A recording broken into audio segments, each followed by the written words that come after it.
Budget 2011 would have been one of the most responsible budgets that I've ever recalled being presented. It is a budget designed to get this economy going. It was also a budget that attempts to get rid of the deficit as quickly as possible, and I think full marks should be given to Bill English for enabling us to return to a surplus within 3 years. The good news for Christchurch and the South Island was a real commitment from government to be part of the rebuild of Christchurch, and the budget commits $8.8 billion.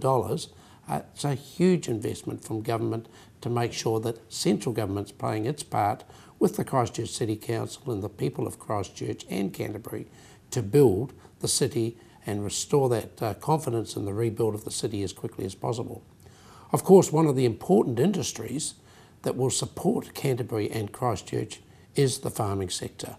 And I was personally very pleased to be part of the budget announcement that sees a real commitment from this national government to irrigation, not only of Canterbury, but any area of New Zealand that's experiencing those potential droughts.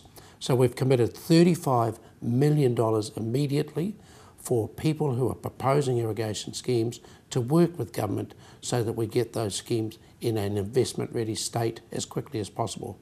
And then there's a further indication from government that we're prepared to back schemes with up to $400 million as an equity investor.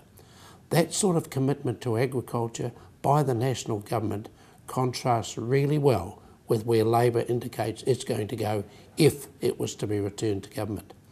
Only yesterday, Mr Goff proposed bringing the emissions trading scheme forward by 2 years so that the farmers were brought in before we have potential solutions to their own carbon emissions.